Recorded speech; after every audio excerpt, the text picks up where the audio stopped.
19वीं सदी का भारत अंग्रेजों का राज था। हमारे अपने ही लोग ऊंची जाति वाले सदियों से दलितों और पिछड़ों पर अत्याचार करते आ रहे थे। उन्हें पढ़ने नहीं देते थे, उन्हें मंदिरों में प्रवेश नहीं मिलता था। वे गुलामों से कम नहीं थे। यह वो दौर था जब समाज में भेदभाव चरम पर था। जाति व्यवस्था ने लोगों को जकड़ रखा था। गरीब और दबे कुचले लोग अपनी आवाज उठाने से भी डरते थे। उनके राइट्स छीने जाते थे। अन्याय का साम्राज्य था। ऐसे समय में एक महापुरुष का जन्म हुआ, एक ऐसा शख्स जो इन बेड़ियों को तोड़ने आया था, जो सोसाइटी को एक नई दिशा दिखाने आया था। वो महापुरुष थे ज्योतिबा फुले। ज्योतिबा फुले का जन्म 11 अप्रैल 1827 को हुआ था। वे महाराष्ट्र के एक छोटे से गांव में पैदा हुए थे। बचपन से ही उन्होंने जातिगत भेदभाव को करीब से देखा था। ऊंची जाति के लोगों द्वारा दलितों पर किए जाने वाले अत्याचारों ने उनके मन को झकझोर दिया था। एक घटना ने उनके जीवन की दिशा ही बदल दी। उनके एक ब्राह्मण फ्रेंड की शादी में उन्हें आने का निमंत्रण मिला, पर जब वे शादी में गए तो ऊंची जाति के लोगों ने उनका अपमान किया। उन्हें शादी से भगा दिया गया। यह घटना उनके लिए एक टर्निंग पॉइंट साबित हुई। उन्होंने ठान लिया कि वे अपना पूरा जीवन सामाजिक बुराइयों के खिलाफ लड़ने में लगा देंगे। वे दलितों और पिछड़ों के हक के लिए लड़ेंगे। उन्हें पढ़ाएंगे, लिखाएंगे, उन्हें उनके राइट्स के प्रति जागरूक करेंगे। साल 1873 में ज्योतिबा फुले ने एक किताब लिखी, गुलामगिरी। यह किताब उस समय के समाज पर एक करारा प्रहार थी। इस किताब में उन्होंने जाति व्यवस्था और ब्राह्मणवाद पर तीखा प्रहार किया। उन्होंने बताया कि कैसे सदियों से दलितों और पिछड़ों को गुलाम बनाकर रखा गया है। गुलामगिरी कोई साधारण किताब नहीं थी। यह आइए जानते हैं महात्मा ज्योतिबा फुले के इस सफर को।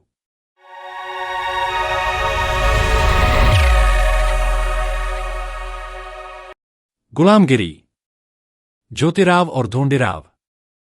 परिच्छेद 6।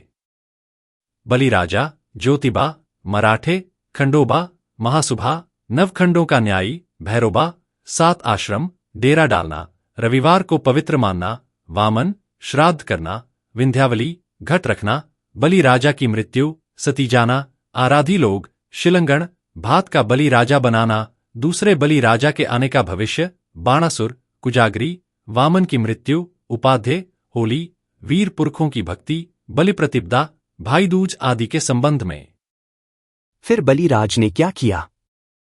बलि राजा ने अपने राज्य के करीब करीब सभी सरदारों की ओर और उनके पड़ोसी सभी क्षेत्रपतियों की ओर तुरंत सांडनी सवार भेज दिए और इस तरह की सख्त ताकीद दी कि उन सभी लोगों ने अन्य किसी भी तरह की दलील न देते हुए अपनी सारी फौज लेकर उसकी मदद के लिए आना चाहिए। गुलामी प्रथा पर पाबंद। इस देश का इतना बड़ा प्रदेश बलि के अधिकार में था। इस देश में कई जगह पर कई प्रदेश बलि राजा के अधिकार में थे। यह भी कहा जाता है कि इसके अलावा सिंहल द्वीप आदि पड़ोसी देश के कई प्रदेश इनके अधिकार में थे, चूंकि वहां बलि नाम का एक द्वीप भी है। इस प्रदेश के दक्षिण में कोल्हापुर की पश्चिम दिशा में बलि के अधिकार में कोंकण और मावला प्रदेश के कुछ क्षेत्र थे। वहां ज्योतिबा नाम का मुखिया था। उसके रहने का मुख्य स्थान कोल्हापुर के उत्तर में रत्नागिरी नाम का पहाड़ था, वहीं उनका स्थान था। उसी प्रकार दक्षिण में बलि के अधिकार में दूसरा और एक प्रदेश था, उसको महाराष्ट्र कहा जाता था, और वहां के सभी मूल क्षेत्रवासियों को महाराष्ट्री कहा जाता था। बाद में उसी का अपभ्रंश रूप हो गया मराठे। यह महाराष्ट्र प्रदेश बहुत बड़ा होने से बलि राजा ने उस प्रदेश को 9 क्षेत्रों में बांट दिया था, और इसी के कारण उस हर क्षेत्र के मुखिया का नाम खंडोबा पड़ गया था। इस तरह का उल्लेख मिलता है। हर खंड के मुखिया की योग्यता के अनुसार उनके हाथ के नीचे कहीं एक तो कहीं 2 प्रधान रहते थे। उसी प्रकार हर खंडोबा के हाथ के नीचे बहुत मल्ल, पहलवान थे, इसलिए उसको मलुखान कहते हैं। उन 9 में जेजोरी का खंडोबा एक था। यह खंडोबा नाम का मुखिया अपने पास पड़ोस के क्षेत्रपतियों के अधिकार में रहने वाले मल्लों को ठीक करके उन्हें अपने वर्चस्व में रखता था, इसलिए उसका दूसरा नाम मल्लरी पड़ गया था। मल्हारी इसी का अपभ्रंश है। उसकी यह विशेषता थी कि वह धर्म के अनुसार ही लड़ता था। उसने कभी भी किसी भी पीठ दिखाकर भागने वाले शत्रु पर वार नहीं किया। इसलिए उसका नाम मार्तोंड पड़ गया था, जिसका अपभ्रंश मार्तंड हो गया। उसी प्रकार वह दीन लोगों का दाता था। उसको गाने का बड़ा शौक था। उसके द्वारा स्थापित या उसके नाम पर प्रसिद्ध मल्हार राग है। यह राग इतना अच्छा है कि उसी के सहारे से मियां नाम का मुस्लिमों में जो प्रसिद्ध गायक हो गया, उसने भी एक दूसरा मल्हार राग बनाया है। इसके अलावा बली राजा ने महाराष्ट्र में महासूबा और नवखंडों का न्यायी यहू 2 मुखिया वसूली और न्याय करने के लिए नियुक्त किए थे। उनके हाथ के नीचे अन्य कई मजदूर थे। इस प्रकार का भी उल्लेख मिलता है। फिलहाल उस महासूबे का अपभ्रंश महासोबा हुआ है। वह समय समय पर सबके खेती-बाड़ी की जांच पड़ताल करता था और उसी के आधार पर छूट सहूलियत देकर सभी को खुशहाल रखता था। इसीलिए फिलहाल मराठों में एक भी कुल किसान ऐसा नहीं मिलेगा कि जो अपनी खेती-बाड़ी की पार पर किसी भी पत्थर को महासूबे के नाम से सिंदूर की लीपापोती करके उसको उज्जलाकर उसका नाम लिए बगैर खेत बोएगा। वे तो उसका नाम लिए बगैर खेत को हंसिया भी नहीं लगा सकते। उसके नाम का स्मरण किए बगैर खलिहान की राशि के ढेर को माप भी नहीं सकते। उस बली राजा द्वारा सूबे प्रदेश बनाकर के किसानों से वसूली करने का तरीका यवन लोगों ने अपनाया होगा, इस प्रकार का तर्क दिया जा सकता है। क्योंकि उस समय यवन लोग ही नहीं बल्कि मिस्र के कई विद्वान यहां आकर ज्ञान पढ़कर जाते थे। इस तरह के प्रमाण मिलते हैं। तीसरी बात यह है कि अयोध्या के पड़ोस में काशी क्षेत्र के इर्द गिर्द के कुछ क्षेत्र बली राजा के अधिकार में थे। उस प्रदेश को 10वां खंड कहा जाता था। वहां के मुखिया का नाम कालभैरी था। इसके भी प्रमाण मिलते हैं। उसी प्रकार वह मुखिया पहले कुछ दिन काशी शहर का कोतवाल था। इसके भी प्रमाण मिलते हैं। वह गायन कला में इतना कुशल था कि उसने अपने नाम पर एक स्वतंत्र राग बनाया है। उस भैरव राग को तानसेन जैसे ख्याति प्राप्त महागायक भी नतमस्तक हुए। उसने अपनी ही कल्पना से डौर नाम के वाद्य का भी निर्माण किया। इस डौर नाम के वाद्य की रचना इतनी विलक्षणीय है कि उसके तालसुर में मृदंग, तबला आदि वाद्य भी उसकी बराबरी नहीं कर सकते। लेकिन उसकी ओर ध्यान न देने से उसको जिस प्रकार से प्रसिद्धि मिलनी चाहिए थी उस प्रकार की प्रसिद्धि नहीं मिल सकी।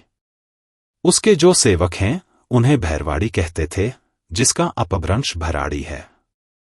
इससे इस बात का पता चलता है कि बली राजा का राज्य इस देश में आजपाल मतलब राजा दशरथ के पिता जैसे कई क्षेत्रपतियों के राज्य से भी बड़ा था। इसीलिए सभी क्षेत्रपति उसी की नीति का अनुसरण करते थे। इतना ही नहीं, उनमें से 7 क्षेत्रपति बली राजा को लगान देकर उसी के आश्रय में रहते थे। इसीलिए उसका नाम 7 आश्रित पड़ गया था। इस प्रकार का उल्लेख मिलता है। तात्पर्य, उक्त सभी कारणों से बली का राज्य विशाल था और वह बहुत बलशाली था। इस बात को प्रमाणित करने वाली एक लोक कहावत भी है। वह कहावत यह है कि जिसकी लाठी उसकी भैंस, बी तो कान पी। इसका मतलब है जो बलवान है उसी का राज। बली राजा कुछ विशेष महत्वपूर्ण काम अपने सरदारों पर सौंप देता था। उस समय बली राजा अपना दरबार भरवाता था। वहां सबके सामने एक उल्टी थाली रख देता था। उस थाली में हल्दी का चूर्ण और नारियल के फल के साथ पान का बीड़ा रखवाकर कहता था कि जिसमें इस काम को करने की हिम्मत है उसे यह पान का बीड़ा उठाना चाहिए। बली राजा के इस तरह के कहने पर जिसमें इस तरह का काम करने की हिम्मत होती थी वही हर हर महावीर की कसम खाकर हल्दी का तिलक माथे पर लगाकर नारियल और पान के बीड़े को भी हाथ में उठाकर अपने माथे पर रखकर बाद में अपने दुपट्टे में बांध देता था। उसी वीर को बली राजा उस काम की जिम्मेवारी सौंप देते थे।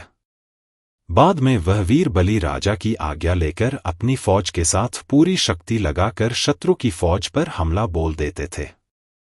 इसी की वजह से उस संस्कार का नाम तड़ उठाना तो चलने पड़ा होगा। उसका अपभ्रंश तड़ी उठाना ती उचलने हो गया। किंतु बलि राजा के महावीरों में भैरोबा और ज्योतिबा तथा नवखंडोबा अपनी रैयत की सुख सुविधा के लिए इस तरह के शर्तिया प्रयास करते थे। इसीलिए सभी मराठों ने कोई भी अच्छा कार्य प्रारंभ करने से पहले आज भी ती उठाने का संस्कार करना शुरू ही रखा है। उन्होंने उस संस्कार में बहिरोबा को, ज्योतिबा को और खंडोबा को देवता स्वरूप कबूल कर लिया और उनके नाम से तड़ी उठाने लगे। वे लोग हर हर महादेव, बहिरोबाचा अथवा ज्योतिबाचा चांग भला इस प्रकार का युद्ध घोष करते थे और बहिरोबा या ज्योतिबा का स्तुतिगान करते थे। जैसे सदानंद का उदय और मल्लू खान का अहंकार, इतना ही नहीं बलि राजा अपनी सारी प्रजा के साथ महादेव के नाम से रविवार के दिन को पवित्र दिन के रूप में मानते थे। इसकी पृष्ठभूमि में आज के मराठे मतलब मातंग, महार, कुंभी और माली आदि लोग हर रविवार के दिन अपने अपने घर के उस कुल स्वामी की प्रतिमा को जल स्नान करवाकर उसको भोजन अर्पण करने के पहले मतलब पकी रोटी का प्रसाद अर्पण किए बगैर वे अपने मुंह में पानी का एक बूंद भी नहीं डालते थे। वामन ने बलि राजा के राज्य की सरहद पर आने के बाद क्या किया? वामन अपनी सारी फौज को लेकर बलि राजा के राज्य में सीधे सीधे घुस गया। उसने बलि राजा की प्रजा को मारते पीटते खदेड़ते हुए हाहाकार मचा दिया था और वह इस तरह से बलि की राजधानी तक आ पहुंचा।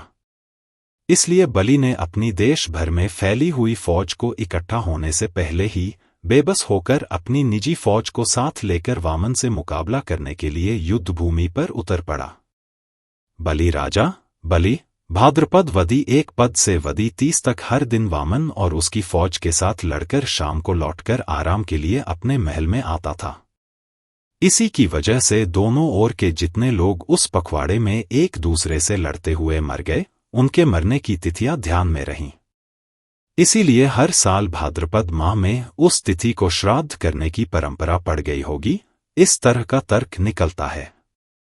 बाद मंक आश्विन शुद्ध 1 पद से शुद्ध अष्टमी तक बलि राजा वामन के साथ लड़ाई में इतना व्यस्त था कि वह सब कुछ भूल गया था और उस दरमियान अपने महल में आराम के लिए भी नहीं जा सका। इधर बलि राजा की विंध्याचली रानी ने अपने हिजड़े पंडे सेवक के द्वारा एक गड्ढा खुदवाया। उसने उसमें एक पंडे सेवक के द्वारा जलाऊ लकड़ियां डलवाईं और वह उस गड्ढे के पास 8 रात 8 दिन तक बिना कुछ खाए पिए बैठी रही। उसने वहां अपने साथ पानी का एक कलश रखा था। रानी इस तरह बिना खाए पिए पानी के सहारे इस कामना की पूर्ति के लिए इस गड्ढे के सामने 8 दिन तक बैठी कि इस युद्ध में उसके पति की विजय हो और वामन की बला टल जाए। इसलिए रानी यहां बैठकर महावीर की प्रार्थना कर रही थी। इसी दरमियान अश्विन शुद्ध अष्टमी की रात में बलि राजा के युद्ध में मारे जाने की खबर मिलते ही उसने उस गड्ढे में पहले से ही रखी गई लकड़ियों को आग लगाकर अपने आप को उसमें झोंक दिया। उसी दिन से सती होने की रूढ़ी चल पड़ी होगी, इस तरह का यह तर्क किया जा सकता है। जब रानी विंध्यावली अपने पति के बिछोह के कारण आग में कूदकर मर गई, तब उसकी सेवा में रहने वाली औरतों ने, हिजड़े पंडों ने अपने अपने बदन के कपड़ों को नोच नोच कर फाड़ डाला होगा और उस आग में जला दिया होगा। उन्होंने अपनी अपनी छाती को पीटकर, जमीन पर अपने हाथों को पीटते हुए, तालियां पीटते हुए रानी के गुणों का वर्णन करते हुए उस गड्ढे के इर्द गिर्द घूमकर अपना शोक प्रकट किया होगा कि हे रानी, तेरा ढिंढोरा घमघमाया, गुलामी प्रथा पर पाबंदी लगा दी है। इसका मतलब ही यह है कि उन्होंने ब्रह्मा की आज्ञा को ठुकरा दिया है। नहीं, इसलिए यही तेरा ब्राह्मणों कहना के है ना। धूर्त इस दुनिया में ग्रंथकर्ताओं ने अंग्रेज बाद में आदि कई मौका प्रकार तलाश के लोग कर उस रहते गड्ढे का हैं। होम उनको ब्रह्मा ने अपनी कौन कौन सी इंद्रियों उसके से पैदा संबंध किया में है कई गलत और इस संबंध में बदमाशी मनु भरी संहिता में घटनाएं क्या क्या लिखा गूंथकर गया है। अपने ग्रंथों में लिखकर रखी होंगी, इसमें कोई शक नहीं। उधर बलि राजा के युद्ध भूमि पर मरने के बाद बाणासुर ने पूरे एक दिन हर तरह की मुसीबतों का मुकाबला करते हुए वामन की फौज से युद्ध किया। बाद में बाणासुर आश्विन शुद्ध नवमी की रात में अपनी शेष फौज लेकर भाग गया। इस युद्ध में विजय की मस्ती में वामन इतना बदमस्त हुआ कि बलि राजा की मुख्य राजधानी में कोई भी पुरुष नहीं है। इस तरह का सुनहरा मौका देखकर उस राजधानी पर हमला बोल दिया। वामन अपने साथ पूरी फौज लेकर आश्विन शुद्ध दशमी को बड़ी सुबह ही उस शहर में पहुंचा। उसने वहां के अंगणों में लगा हुआ जितना सोना था सब लूट लिया। उस शब्द का अपभ्रंश शिलंगण का सोना लूट लिया, यह हो गया। इस लूट के बाद वामन तुरंत अपने घर प्रदेश लौट गया। जब उसने अपने घर में प्रवेश किया तब उसकी औरत ने पहले ही मजाक के खातिर कनकी चावल का एक बलि राजा बनाकर के रखा था। उसको उसने अपने दरवाजे की देहली पर रख दिया। बाद में उसने वामन से कहा कि यह देखो बलि राजा जो आपके साथ पुनः युद्ध करने के लिए आया है। यह सुनते ही उसने उस कनकी के बलि राजा को अपने लात की ठोकर से फेंक दिया और वह घर के अंदर प्रविष्ट हुआ। उस दिन से आज तक ब्राह्मणों के घरों में हर साल आश्विन महीने में विजयादशमी दशहरा को ब्राह्मण औरतें कनकी या भात का बलि राजा बनवाकर अपने अपने दरवाजे की देहलीज पर रखते हैं। बाद में अपना बाया पाव उस कनकी के बलि राजा के पेट पर रखकर कचनाट की लकड़ी से उसका पेट फाड़ते हैं। बाद में उस मृत बलि राजा को लांघकर अपने घर में प्रविष्ट होते हैं। यही उनमें सदियों से चली आ रही परिपाटी है। ब्राह्मण पंडा पुरोहितों के घरों में यह त्योहार बड़े उत्सव के साथ मनाया जाता है, इसलिए इस त्योहार को ब्राह्मणों का त्योहार कहते हैं। उसी तरह बाणासुर के लोग आश्विन शुद्ध दशमी को रात में अपने अपने घर गए। उस समय उनकी औरतों ने उनके सामने दूसरे बलि राजा की प्रतिमा रखकर और यह भविष्यवाणी जानकर कि दूसरा बलि राजा ईश्वर के राज्य की स्थापना करेगा, उन्होंने अपने घर की देहलीज में खड़े होकर उनकी आरती उतारी होगी और यह कहा होगा कि अला बला जावे और बलि का राज आवे, इड़ा पिड़ा जावो आणी बीचे राज्य ये वो। उस दिन से लेकर आज तक सैकड़ों साल बीत गए, फिर भी बलि के राज्य के कई क्षेत्रों में क्षत्रिय वंश की औरतों ने हर साल आश्विन शुद्ध दशमी के दिन शाम के समय अपने अपने पति और पुत्र की आरती उतारकर आगे बलि का राज्य आवे इस इच्छा का त्याग उन्होंने नहीं किया है। इससे पता चलता है कि आगे आने वाला बलि राजा कितना अच्छा होगा। धन्य है वह बलि राजा और धन्य है वह राजनिष्ठा। लेकिन आज के तथाकथित मांगलिक हिंदू ब्राह्मण लोग अंग्रेज शासकों की मेहरबानी पाने के लिए, जिससे उनको अंग्रेजी सत्ता में बड़े बड़े पद और प्रतिष्ठा के स्थान मिले, इसलिए ये लोग रानी के जन्मदिन पर आम सभाओं में लंबे लंबे भाषण देते हैं, लेकिन समाचार पत्रों में या बातचीत में उनके खिलाफ अपना रोष व्यक्त करने का दिखावा करते हैं। उस समय बलि राजा द्वारा बुलाए गए सरदार बिल्कुल ही उसकी मदद के लिए आए ही नहीं।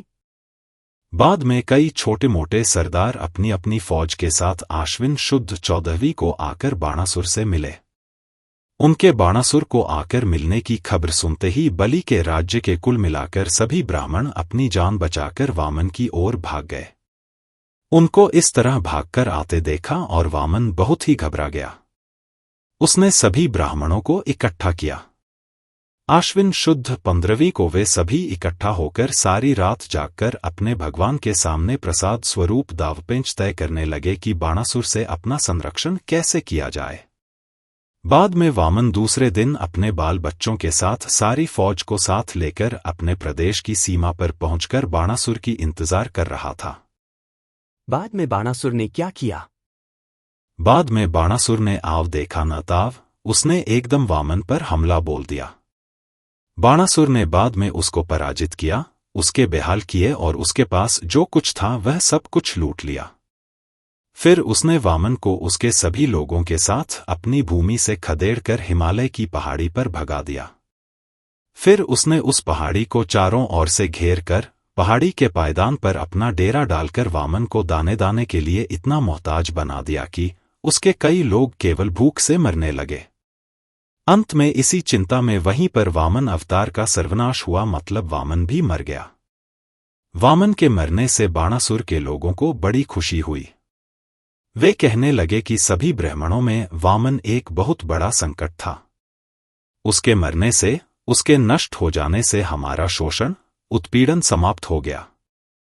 उस समय से ब्राह्मणों को उपाध्य कहने की परिपाटी चली आ रही होगी, इस तरह का तर्क निकाला जा सकता है। बाद में उन उपाध्यों ने अपने अपने घरों पर युद्ध में मरे अपने सभी रिश्तेदारों के नाम से चित्ता, जिसको आजकल होली कहा जाता है, जलाकर उनकी दाहक्रिया की, क्योंकि उनमें पहले से ही मृत आदमी को जलाने का रिवाज था। उसी प्रकार बाणासुर और अन्य तमाम क्षत्रिय इस युद्ध में मरे हुए अपने अपने रिश्तेदारों के नाम से फाल्गुन वदी एक पद को वीर बनकर हाथ में नंगी तलवारें लेते हुए बड़े उत्साह में नाचे कूदे और उन्होंने मृत वीरों का सम्मान किया। क्षत्रियों में मृत आदमी के शरीर को जमीन में दफनाने की बहुत पुरानी परंपरा दिखाई देती है। अंत में बाणासुर उस उपाध्याय के संरक्षण के लिए कुछ लोगों को वहां रखा। शेष सभी को अपने साथ लेकर वह अपनी राजधानी में पहुंचा। बाणासुर के अपनी मुख्य राजधानी में पहुंचने के बाद जो खुशी हुई उसका वर्णन करने से ग्रंथ का विस्तार होगा। इस डर की वजह से यहां मैं उस घटना का संक्षिप्त इतिहास दे रहा हूं। बाणासुर अपने सारे जायदाद की गिनती करके आश्विन वदी त्रयोदशी को उसकी पूजा की। फिर उसने वदी चतुर्दशी को और वदी 30 को अपने सभी सरदारों को बढ़िया बढ़िया खाना खिलाया और सभी ने मौज मनाई। बाद में उसने कार्तिक शुद्ध 1 को अपने कई रिश्तेदारों को उनकी योग्यता के अनुसार इनाम दिया और उनको अपने अपने मुल्क में जाकर काम पर लग जाने का हुक्म भी दिया होगा। इससे वहां की सभी स्त्रियों को भी खुशी हुई। उन्होंने कार्तिक शुद्ध 2 को अपने अपने भाइयों को यथासामर्थ्य भोजन खिलाया। उन्होंने उनको भोजन खिलाकर उनका पूरी तरह से समाधान किया। बाद में उन्होंने उनकी आरती उतारी और कहा कि अला बला जावे और बलि का राज्य आवे, इड़ा पिड़ा जावो आणी बीचे राज्य ये वो। इस तरह उन्होंने आने वाले बलि के राज्य का स्मरण दिलाया। उस समय से आज तक हर साल दिवाली को भैयादूज भाऊबीज के दिन क्षत्रिय लड़कियां अपने अपने भाइयों को आने वाले बलि के स्मरण के बगैर दूसरा आशीर्वाद नहीं देते। लेकिन उपाध्याय कुल में इस तरह का स्मरण दिलाने का रिवाज बिल्कुल ही नहीं है। लेकिन बलि राजा को पाताल में गाड़ने के लिए आदिनारायण ने वामन अवतार लिया। उस वामन ने भिखारी का रूप धारण किया और उसने बलि राजा को अपने छल कपट में फंसाया। उसने बलि राजा से 3 कदम धरती का दान मांगा। बलि राजा ने अपने भोले भालेपन में उसको दान देने का वचन दे दिया। दान का वचन मिलने के बाद उसने भिखारी का रूप त्याग दिया और इतना विशाल आदमी बन गया कि उसने सारी धरती और आकाश को अपने 2 कदमों में घेर लिया। बाद में उसने बलि राजा से पूछा कि अब मैंने तीसरा कदम कहाँ रखना चाहिए। उसका यह विशालकाय रूप देखकर बलि राजा बेबस हुआ। उसने उस वामन को यह जवाब दिया कि अब तू अपना तीसरा पाँव मेरे सिर पर रख दे। बलि राजा का यह कहना सुनते ही उस गलीज गेंडे ने अपना तीसरा पाँव बलि राजा के शरीर पर रख दिया और उसने बलि राजा को पाताल में दफनाकर अपना इरादा पूरा कर लिया। इस तरह की बात ब्राह्मण उपाध्यायों ने भागवत आदि पुराणों में लिख रखी है। लेकिन आपने जिस हकीकत का वर्णन किया है उससे यह पुराण कथा झूठ साबित होती है। इसलिए इस बारे में आपकी मान्यता क्या है, यही हम जानना चाहते हैं। इससे अब तू ही सोच कि जब उस गलीज गेंडे ने अपने 2 कदमों में सारी धरती और आकाश को घेर लिया था, तब उसके पहले ही कदम के नीचे कई गांव के लोग दब गए होंगे और उन्होंने अपनी निर्दोष जानें गंवाई होंगी या नहीं। दूसरी बात यह है कि उस गलीज गेंडे ने जब अपना दूसरा कदम आकाश में रखा होगा उस समय आकाश में सितारों की बहुत भीड़ होने से कई सितारे एक दूसरे से टकरा गए होंगे या नहीं। तीसरी बात यह कि उस गलीज गेंडे ने अपने दूसरे कदम में यदि सारे आकाश को हड़प लिया होगा तब उसके कमर के ऊपर के शरीर का हिस्सा कहाँ रहा होगा, क्योंकि आदमी का दूसरा कदम उसके बड़ी तुंदी तक ऊपर आकाश में पहुंच सकता है, उससे ऊपर नहीं। इससे इस गलीज गेंडे के कमर से ऊपर माथे तक आकाश शेष बचा होगा। तब उस गलीज गेंडे ने अपने ही माथे पर अपना तीसरा कदम रखना चाहिए था और अपना इरादा पूरा करना चाहिए था। लेकिन उसने अपना इरादा पूरा करने की बात अलग रख दी और उसने केवल छलकपट से अपना तीसरा कदम बलि राजा के माथे पर रख दिया और उसको पाताल में दफना दिया। उसकी इस नीति को क्या कहना चाहिए? क्या सचमुच में वह गलीज गेंडा आदिनारायण का अवतार है या नहीं? उसने इस तरह की सरेआम दगाबाजी कैसे की?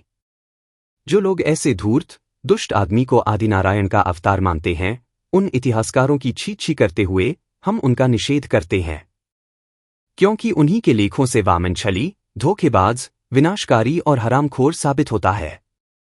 उसने अपने दाता को ही जिसने उस पर उपकार किया था, दया दिखाई थी, उसी को पाताल में दबोच दिया। चौथी बात यह है कि उस गलीज गेंडे का सिर आकाश को पाकर के स्वर्ग में गया होगा, तब उसको वहां से बड़े जोर से चिल्लाते हुए बलि को पूछना पड़ा होगा कि अब मेरे 2 कदमों में ही सारी धरती और आकाश सिमटे गया, फिर अब आप ही बताइए कि मैं मेरा तीसरा कदम कहाँ रखूं और अपना इरादा तथा आपके इरादे को पूरा करूं? क्योंकि आकाश में उस गलीज गेंडे का मुंह और पृथ्वी पर बलि राजा, इसमें अनगिनत कोसों का फासला रहा होगा। और आश्चर्य की बात यह है कि रशियन, फ्रेंच, अंग्रेज और अमेरिकी आदि लोगों ने किसी एक को भी उस संवाद का एक शब्द भी सुनाई नहीं दिया। यह कैसी अजीब बात है। उसी प्रकार धरती के मानव बलि राजा ने उस वामन नाम के गलीज गेंडे को उत्तर दिया कि तू अपना तीसरा कदम मेरे माथे पर रख दे। फिर यह बात उसने ऐसे सुनी होगी, यह भी बड़े आश्चर्य की बात है, क्योंकि बलि राजा उसके जैसा बेढंगा आदमी बना नहीं था। 5वीं बात यह है कि उस गलीज गेंडे के बोझ से धरती की कुछ भी हानि नहीं हुई। यह भी कितने आश्चर्य की बात समझनी चाहिए। यदि धरती की हानि हुई होती तब हमने यह दिन कहाँ से देखे होते? उस गलीज गेंडे ने क्या क्या खाकर अपनी जान बचाई होगी? फिर जब वह गलीज गेंडा मर गया होगा तब उसकी उस विशाल लाश को श्मशान में ले जाने के लिए कंधा देने वाले 4 लोग कहाँ से मिल गए होंगे? शायद यदि उसको उसी जगह पर जहां वह मर गया होगा वहीं जलाया गया होगा। यदि ऐसा कहा जाए तब उसको जलाने के लिए पर्याप्त लकड़ियां और कंडी कहाँ से मिली होंगी? यदि उस तरह की विशालकाय लाश को जलाने के लिए पर्याप्त लकड़ियां नहीं मिली होगी, यह कहा जाए तो तब उसकी लाश को वहीं के वहीं कुत्ते सियारों ने नोच नोच कर खा लिया होगा और उसका हलवा पस्त किया होगा या नहीं? तात्पर्य भागवत आदि सभी पुराण ग्रंथों में यदि उक्त प्रकार की शंका का समाधान नहीं मिलता, इसका मतलब स्पष्ट है कि उपाध्यायों ने बाद में समय देखकर सभी पुराण कथाओं से इस तरह के ग्रंथों की रचना की होगी। यही सिद्ध होता है। तात, आप उस भागवत पुराण को एक बार पढ़ लें, फिर तुमको ही उस भागवत पुराण से भी इंसाफ नीति ज्यादा अच्छी लगेगी। संदर्भ मावला मराठी में मावा, महाराष्ट्र के अंतर्गत पूना के इर्दगिर्द का प्रदेश। जेजोरी का खंडोबा महाराष्ट्र का एक प्रसिद्ध देवस्थान। यह स्थान पूना की आग्नेय दिशा में करीबन 30 मील की दूरी पर है। जेजोरी की पहाड़ी पर कई पठार और गढ़कोट, इन 2 जगह पर खंडोबा के मंदिर हैं। कई शिलालेख हैं। यहां सबसे पुराना शिलालेख ही 1246 का है। जेजोरी की चंपाषष्ठी, सोमवती अमावस्या, चैत्र, श्रावणी, पौषी और माघ पूर्णिमा को विशेष उत्सव होते हैं। यहां का चंपाषष्ठी सबसे बड़ा उत्सव है। मल्हारी शिव का एक अवतार माना जाता है। एक देवता मार्तंड, इस देवता को मल्हारी मार्तंड इस नाम से भी जानते पुकारते हैं। महाराष्ट्र की लोक कलाओं में यह नाम बहुत ही प्रचलित है। हुर हर हर हर शब्द का अपभ्रंश हुरा हुरा है। इस तरह का तर्क निकलता है क्योंकि अंग्रेज लोगों में एक पुराना रिवाज है, वह यह कि वे हुरा हुरा करके चिल्लाए बगैर दुश्मन पर टूट पड़ने की आज्ञा ही नहीं देते। यह बात उनके इतिहास में कही आती है। हुरा बॉयस, लूज द सैडल और विन द हॉर्स। बलि बरी बेदगू बलि कन्नड़ शब्द है। इसका तमिल अनुवाद बरी तथा तेलुगु बेरगु है। इसका अर्थ है बाहरी जाति। बलि का उल्लेख अनेक बार ऋग्वेद में एक देवता के लिए तथा एक राजा के लिए हुआ है। बलि एक प्रसिद्ध दानव राजा है। इसने तीनों लोकों को जीत लिया था। देवता ब्राह्मण उससे त्रस्त थे। पुराणों में कहा गया है कि बलिराजा दान देने के लिए प्रसिद्ध था। विष्णु ने दया करके कश्यप और अदिति से वामन रूप में उत्पन्न हुआ और ब्राह्मण का रूप धारण कर बलि राजा के पास गया। वामन ने छल कपट से बलि राजा से 3 पग भूमि मांगी। अगर आपको ये वीडियो पसंद आया हो तो प्लीज लाइक करें। अगर आप हमारे अपने चैनल साइंस द रियल पर पहले बार आए हैं तो प्लीज सब्सक्राइब अवश्य करें। धन्यवाद।